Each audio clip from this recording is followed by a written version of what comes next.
Hi everyone, this is Connie Strasheim. I'm a medical researcher and writer and author of 8 books on holistic wellness. Some of the topics I've written about include chronic Lyme disease, cancer, nutrition, environmental illness, and spirituality.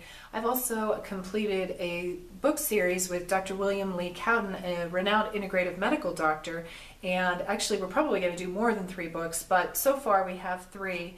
And the first book is on toxins, how to remove environmental toxins from your home and body. The second book is called Foods That Fit a Unique You. And the third one, which we're still working on the title for, is on bioenergetic tools for wellness. So I just want to talk to you today about some of the concepts in the second book that we wrote called Foods That Fit a Unique You.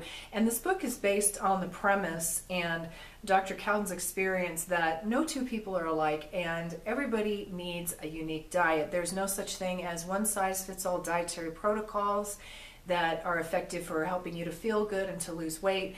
And there are certain foods, of course, certain types of foods that are good for most everybody, but nonetheless, we all have unique needs, and so that's the premise of this book. And so I just want to mention briefly some of the concepts that we talk about, some of the things you want to look at when formulating a dietary regimen for yourself. And the first is, how does the food make you feel? And that's one of the most important considerations. If it makes you tired, if it makes you irritable, you're not supposed to be tired after you eat. And so if foods make you tired, chances are either you ate too much or that food that you ate wasn't good for you. And it goes without saying that food really should be organic. The only real food anymore is organic. And so we describe in the book how to find healthy organic food free of pesticides, hormones, and antibiotics. Another factor that we describe in the book is your current health condition. So if you have a health condition, if you have chronic fatigue syndrome, if you have Lyme disease, if you have cancer, there's a certain diet that you're going to want to follow, and your health condition should really take precedence over other factors. So for instance, if you see a diet book that says, well, you know, that you should eat grains, if you have chronic Lyme disease, that doesn't go. If you have chronic fatigue syndrome, that's not usually a good idea. And so, or books that say you should just eat all meat. Well, if you have certain types of cancer, you may not want to have a lot of meat. And so this book describes dietary guidelines for 17 different health conditions. Another thing you want to look at is your body's pH. Now this is really important because the assumption is that everybody is acidic, but that's not true. A lot of people are actually alkaline. You know, infections like Borrelia actually can create alkalinity in the body, and so you can be excessively alkaline, which means if you don't eat enough acidic foods, you're going to end up feeling worse, because it's just as bad to be too alkaline as too acidic.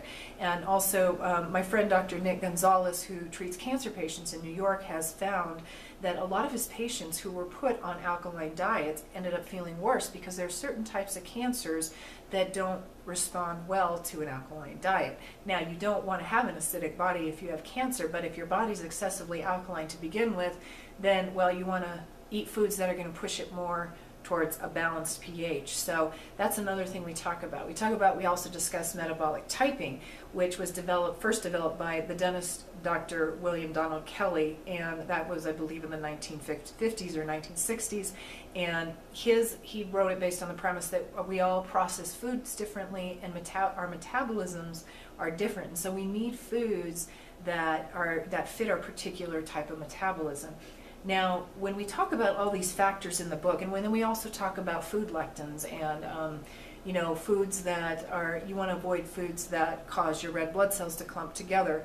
And we found our premise is based on a different one than what you see in the blood type books, because blood typing takes only into account one factor, which is your blood type, and that's just erroneous, because the body is much more than just your blood type. But anyway, the other thing that we do is we create a hierarchy in this book, and we say, okay, these are the factors that you want to look at, and this is the order in which you need to look at them. So anyway, we just hope, we wrote the book in the hopes that it would help bring clarity to those of you who have been looking for an adequate diet, and also some just suggestions for healthy foods to eat, because sometimes it's like you don't know what to eat because you have so many food allergies. And so that's another thing we talk about in the book, is what can you eat if you have these food allergies. So we invite you to check it out. You can find it in 2 different places, actually 3. It's always on Amazon, but you know, we like to encourage people to go to our websites.